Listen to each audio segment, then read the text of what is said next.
مولانا حسن رضا قادری کا استقبال کیجیے. سبحان اللہ. جتنے قادری حضرات ہیں، رضوی حضرات ہیں، سارے سنیں، سب سنیں. بس 4 مصرے اور حضرت کا نعرہ تکبیر اور رسالت سے استقبال اور پھر حضرت کا خطاب کہ علماء یہ کہہ رہے ہیں یقین کا نہیں رہا. علماء یہ کہہ رہے ہیں یقین کا نہیں رہا. جس نے رضا کو چھوڑا کہیں کا نہیں رہا. اگر بات سچی ہے تو تائید کر دیجئے ہاتھ اٹھا کر. علماء یہ کہہ رہے ہیں یقین کا نہیں رہا اور جس نے رضا کو چھوڑا کہیں کا نہیں رہا. اور اختر رضا کے بغض نے ایسا کیا تباہ. اختر رضا کے بغض نے ایسا کیا تباہ کہ پیدا ہوا جہاں پہ وہی کا نہیں رہا. پیدا ہوا جہاں پہ وہی کا نہیں رہا. پیدا ہوا جہاں پہ وہی کا نہیں رہا. بلا کسی تاخیر کے حضرت کا استقبال کیجئے. نعرہ تکبیر، نعرہ رسالت. علماء اہل سنت مسلک اعلی حضرت جشن امام اعظم کانفرنس حضرت علامہ مولانا اختر حسین علیمی. نعرہ تکبیر، نعرہ رسالت. خطابت کی دنیا میں ہے حکمرانی، دلوں کو جگاتی ہے سحر البیانی. فدا ان کی تقریر پر ہے یقیناً گلوں کا تبسم کلی کی جوانی. اور میں حضرت سے عرض کروں گا کہ سنائیں گے جب آپ جادو بیانی تو حضرت کی ہوگی بڑی مہربانی.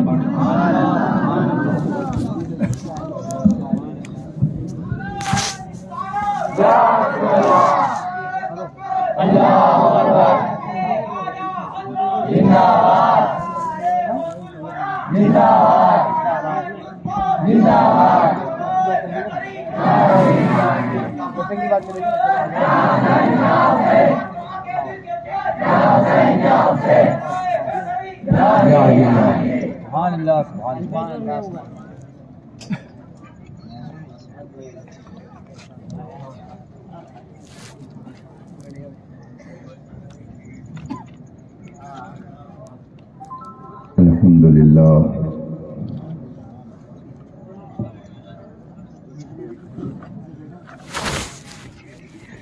الحمدللہ الذی ابدع الافلاک والارضین والصلاة والسلام على من كان نبيا وآدم بين الماء والطين وعلى آله الطيبين وأصحابه المطهرين وعلماء أمته أجمعين. أما بعد فأعوذ بالله من الشيطان الرجيم. بسم الله الرحمن الرحيم. يا أيها الذين آمنوا اتقوا الله وكونوا مع الصادقين. صدق الله العظيم وصدق رسوله النبي الأمين الكريم ونحن على ذلك لمن الشاهدين والشاكرين والحمد لله رب العالمين.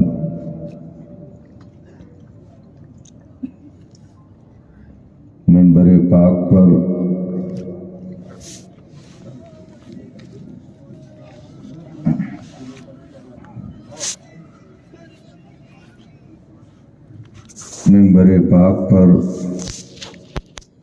جلوہ فرما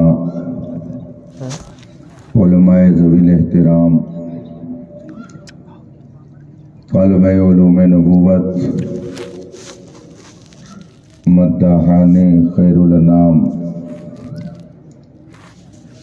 حاضرین باوقار، السلام علیکم ورحمۃ اللہ تعالی وبرکاتہ. وعلیکم السلام ورحمۃ اللہ تعالی وبرکاتہ.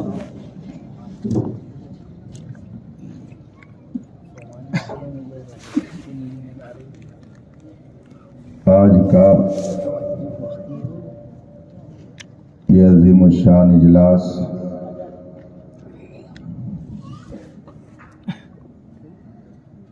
اور نور علی نور محفل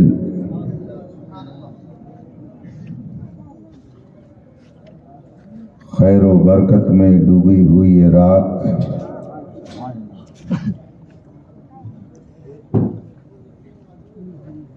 اور بیدار یہ مجمع اللہ تبارک و تعالی اپنی بارگاہ میں اسے شرف قبول عطا فرمائے. آمین. قابل مبارکباد ہیں آپ سب حضرات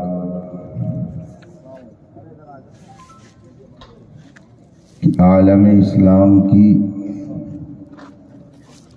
اس نادر و نایاب شخصیت کے عنوان سے جلسہ منعقد کیا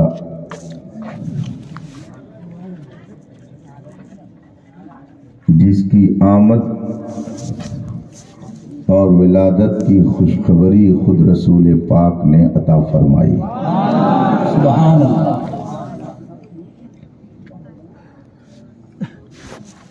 جس کا فیضان علم پوری دنیا میں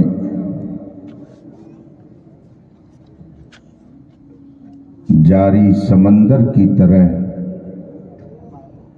بہہ رہا ہے اور پوری دنیا اس کے علم سے فائدہ اٹھا رہی ہے. بے شک بے شک. جلسے کا عنوان آپ نے امام اعظم کانفرنس رکھ کر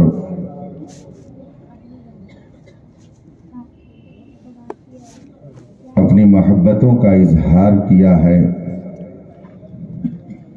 اور مسلک اعلی حضرت کا نعرہ لگا کر آپ نے یہ بتانا چاہا ہے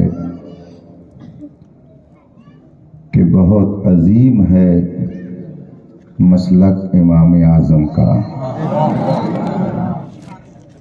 بہت عظیم ہے مسلک امام اعظم کا، جسے ہے مسلک احمد رضا سنبھالے ہوئے.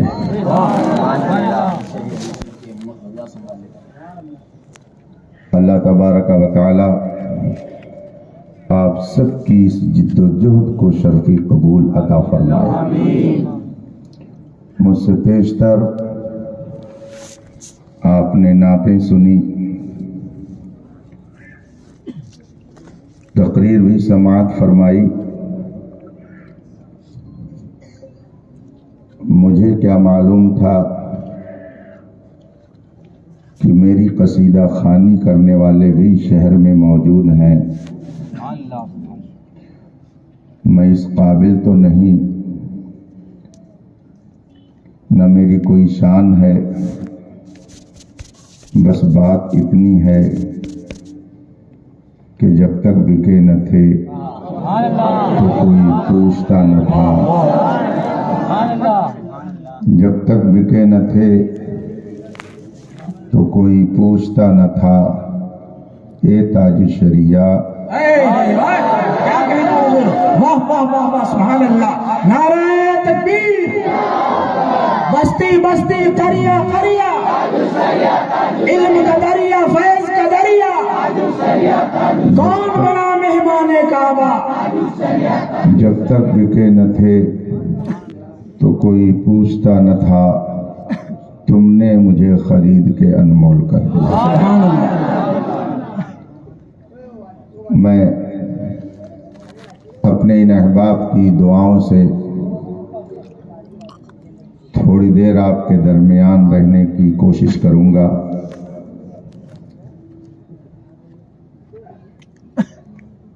پیر طریقت، رہبر راہ شریعت، حضرت بابرکت، عزت مآب، کرم گستر، علامہ الحاج مفتی انوار احمد قادری،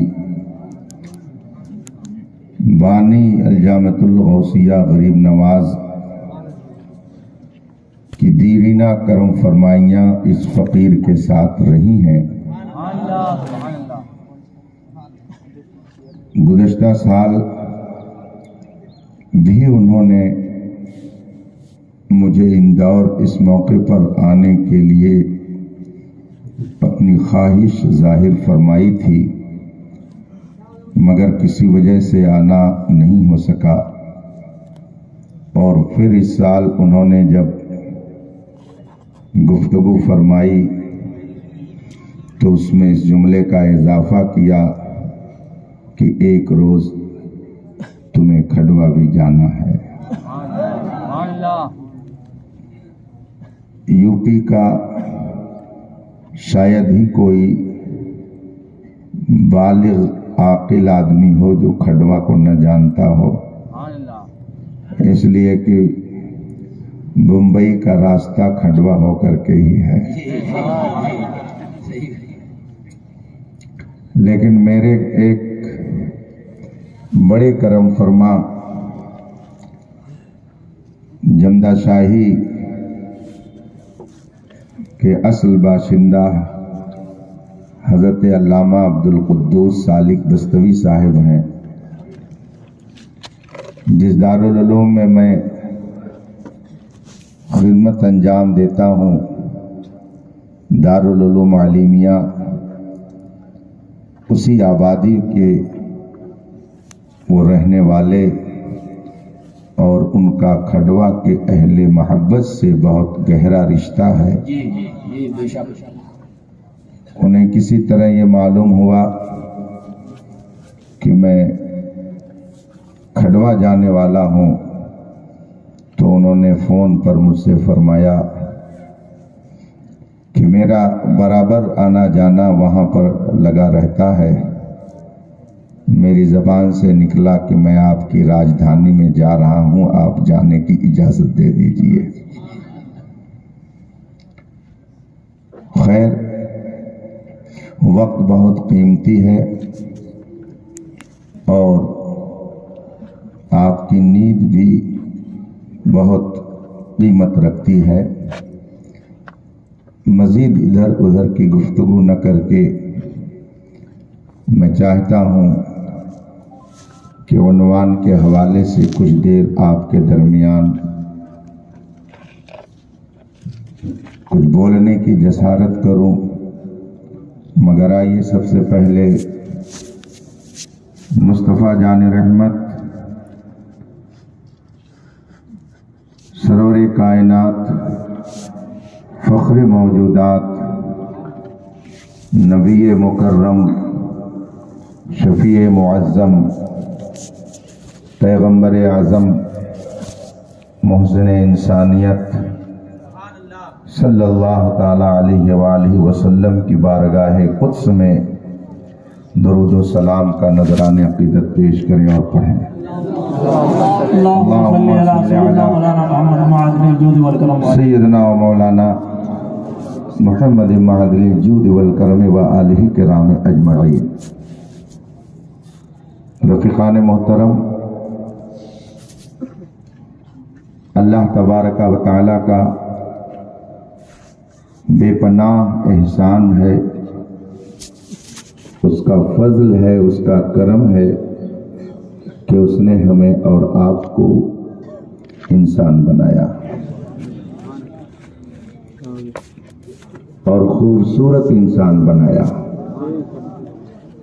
قرآن کریم ارشاد فرماتا ہے لَقَدْ خَلَقْنَا الْإِنسَانَ فِي أَحْسَنِ تَقْوِيمٍ، بلا شبہ ہم نے انسان کو سب سے بہترین قوام، حقیقت و ماہیت کے ساتھ پیدا فرمایا۔ دنیا میں جتنے انسان ہیں، اللہ تبارک و تعالی نے ان سب کو حقیقت و ماہیت کے اعتبار سے فضیلت اور بزرگی عطا فرمائی۔ قرآن کریم فرماتا ہے لقد کرمنا بنی آدم، بلا شبہ ہم نے انسان کو تکریم اور کرامت و بزرگی عطا فرمائی۔ پیدا ہونے سے پہلے ہی ان کو بہت کچھ اللہ تبارک و تعالی نے عطا کر دیا۔ اسی لیے رسول پاک صلی اللہ علیہ وسلم فرماتے ہیں کل مولود یولد علی الفطرہ، ہر پیدا ہونے والا اسلام کی فطرت اور اسلامی نیچر پر پیدا ہوتا ہے۔ دنیا میں جو بھی آتا ہے، میرے آقا صلی اللہ علیہ وسلم فرماتے ہیں کہ وہ اسلام کی فطرت اور اسلام کی طبیعت کے لے کر کے آتا ہے۔ اب آنے کے بعد بدلتا کیسے ہے، اس کے بارے میں رسول پاک فرماتے ہیں فَأَبْوَاهُ يُهَوِّدَانِهِ أَوْ يُنَصِّرَانِهِ أَوْ يُمَجِّسَانِهِ۔ اب وہ جس ماحول میں رہتا ہے، جس والدین کی گود میں پرورش پاتا ہے، اس کے ماں باپ خواہ اس کو یہودی بنائیں، خواہ اسے نصرانی بنائیں، خواہ اسے بت پرست بنائیں، آتش پرست بنائیں، یہ اس کے والدین پر ڈیپینڈ کرتا ہے، لیکن وہ آتا ہے اسلام کی فطرت لے کر۔ آپ اس کو ذہن میں رکھیں، اور دوسری بات جو میں عرض کرنے جا رہا ہوں اسے بھی سماعت کریں۔ جو چیز فطرت کے مطابق ہوتی ہے اس میں بگاڑ نہیں پیدا ہوتا ہے، اور جو چیز فطرت کے خلاف ہوتی ہے اس میں بگاڑ پیدا ہوتا ہے۔ اس کو ایک مثال سے آپ سمجھیے،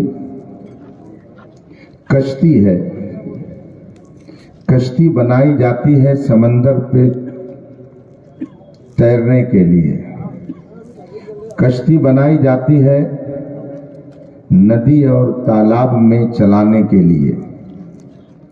یہ اس کا نیچر ہے، یہ اس کی فطرت ہے، اس کی بناوٹ ہے۔ 4 ویلر 2 ویلر اسے بنایا جاتا ہے خشکی پر چلنے کے لیے، روڈ پر چلنے کے لیے۔ یہ اس کا نیچر ہے، اس کی فطرت ہے، اس کی بناوٹ ہے۔ اگر اس کے خلاف ہو جائے کہ کوئی آدمی کشتی کو روڈ پر چلانا چاہے اور 4 ویلر کو پانی میں چلانا چاہے، بتائیے کیا حشر ہوگا؟ کیا کشتی سلامت رہ سکتی ہے؟ گاڑی سلامت رہ سکتی ہے؟ نہیں۔ کشتی بنی ہوئی ہے پانی میں چلانے کے لیے، یہ اس کا نیچر ہے، اس کی فطرت ہے، اس کی بناوٹ ہے۔ اس کے خلاف اگر ہوگا، روڈ پر اگر آپ اسے چلائیں گے تو وہ چلے گی نہیں، ٹوٹ جائے گی، پٹرے اس کے بکھر جائیں گے، اس کا وجود ختم ہو جائے گا، بنی ہوئی کشتی بھی بگڑ جائے گی۔ فطرت کے خلاف جب ہوا تو بگاڑ پیدا ہوا۔ روڈ پر چلنے کے لیے 4 ویلر بنائی گئی۔ اب اگر کوئی من چلا اس کو لے جائے پانی میں چلانے کے لیے تو خود بھی ڈوبے ہیں صنم، تم کو بھی لے ڈوبیں گے۔ فطرت کے خلاف جہاں پہ کوئی عمل ہوتا ہے تو بگاڑ پیدا ہوتا ہے، اور فطرت کے مطابق کوئی چیز اگر رہتی ہے تو وہاں بگاڑ پیدا۔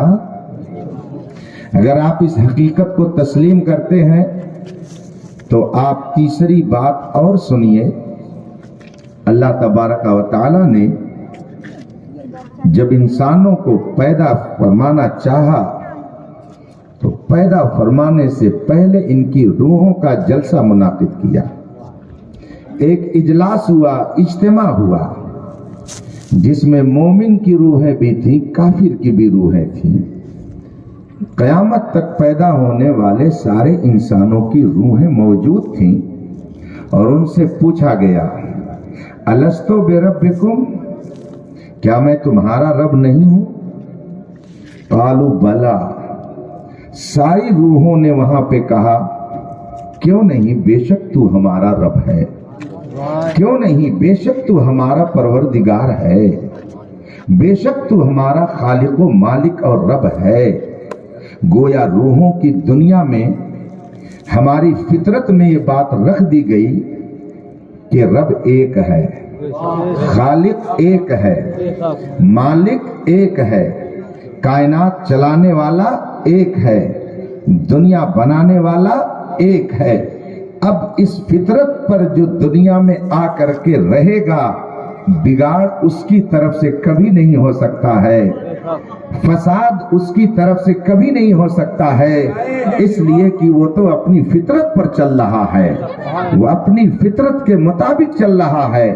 بگاڑ اس کی طرف سے ہوگا جو اپنی فطرت بدل چکا ہے، جو اپنی صنعت بدل چکا ہے، جو اپنی طبیعت کو بدل چکا ہے، جو اپنا کردار بدل چکا ہے، جو اپنا کیریکٹر بدل چکا ہے، جو اپنا نظریہ بدل چکا ہے، جو اپنا عقیدہ بدل چکا ہے۔ بگاڑ ان کی طرف سے ہوگا، بگاڑ ان کی طرف سے کبھی نہیں ہوگا جو فطرت کے مطابق چل رہے ہوں، جو اپنی فطرت پر قائم ہوں۔ ان کی طرف سے فساد کبھی نہیں ہو سکتا، وہ تو فساد ختم کرنے کے لیے ہوتے ہیں، فساد برپا کرنے کے لیے نہیں ہوتے۔ اس سے پتہ یہ چلا کہ جو صحیح معنوں میں محمد الرسول اللہ کا فرما بردار ہے، وہ کبھی فتنہ اور فساد نہیں کرتا ہے، بلکہ وہ پوری دنیا میں امن و امان قائم کرتا ہے۔ نعرہ تکبیر، نعرہ رسالت، پیغام اسلام، مفتی اختر حسین صاحب علیمی، سبحان اللہ۔ اس وقت پوری دنیا میں کتنے انسانوں کی آبادی ہے آپ کو معلوم ہے؟ مجھ سے زیادہ تو گوگل پہ آپ رہتے ہیں، یوٹیوب اور واٹس ایپ پہ آپ رہتے ہیں، گوگل کے اسکالر، گوگل کے محدث، گوگل کے مفسر، گوگل کے مفتی بے شمار ہیں۔ اس وقت دنیا بھر میں انسانوں کی آبادی 8 ارب ہے، 7.25 ارب آبادی اس وقت پوری دنیا میں پائی جاتی ہے۔ 7.25 ارب آبادی پوری دنیا میں جو اس وقت پائی جا رہی ہے، ان میں سے 6 ارب وہ ہیں جو رسول پاک کا کلمہ نہیں پڑھتے ہیں، 6 ارب وہ ہیں جو اپنی فطرت بدل چکے ہیں، 6 ارب وہ ہیں جو اپنا نیچر بدل چکے ہیں، 6 ارب وہ ہیں جو رسول پاک صلی اللہ علیہ وسلم کا کلمہ پڑھنے سے انکار کرتے ہیں، جو لا الہ الا اللہ محمد الرسول اللہ کو نہیں مانتے ہیں۔ 6 ارب پوری دنیا میں ایسے لوگ ہیں جو اسلام کے فالوور نہیں ہیں بلکہ اس کے مخالف ہیں۔ پھر جو 2.25 ارب ہیں، اس 2.25 ارب کی آبادی میں کلمہ پڑھنے والے جو پائے جاتے ہیں، ان میں بھی طرح طرح کے لوگ موجود ہیں۔ کلمہ پڑھنے کے باوجود ان میں سے اگر آپ تلاشیے تو بے شمار لوگ ایسے ملیں گے کہ جن کا کلمہ پڑھنا اور نہ پڑھنا دونوں برابر ہے۔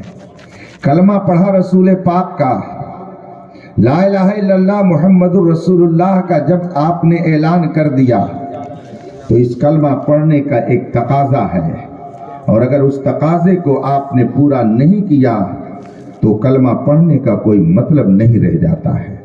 آپ نے جب کہہ دیا خدا کے علاوہ کوئی معبود نہیں اور محمد عربی اللہ کے سچے رسول ہیں، تو اب رسول پاک نے جو کچھ فرما دیا، اگر آپ نے اس کا انکار کیا تو آپ کلمہ پڑھتے رہیں، آپ کے کلمہ پڑھنے سے کوئی فائدہ حاصل نہیں ہو سکتا ہے۔ میں آپ کو یہی بتانا چاہتا ہوں کہ کلمہ پڑھنے والے جو 2.25 ارب اس وقت دنیا میں پائے جاتے ہیں، ان میں سے کون سی وہ پیاری جماعت ہے جو کلمہ پڑھتی ہے تو اس کے تقاضے کو بھی پورا کرتی ہے. کون سا وہ طبقہ ہے کہ جو کلمہ پڑھتا ہے تو صحیح معنی میں کلمہ پڑھنے کے تقاضے کو پورا کرتا ہے؟ میرے آقا سرور کونین صلی اللہ علیہ وسلم کے بارے میں قرآن کریم نے ارشاد فرمایا ما کان محمد ابا احد من رجالکم ولکن رسول اللہ وخاتم النبیین. یہ محمد عربی جو مکے میں پیدا ہوئے، ہجرت کر کے جو مدینہ منورہ جلوہ فرما ہوئے، خاتم النبیین، یہ آخری نبی ہیں. اب قیامت تک کوئی دوسرا نبی پیدا نہیں ہو سکتا ہے.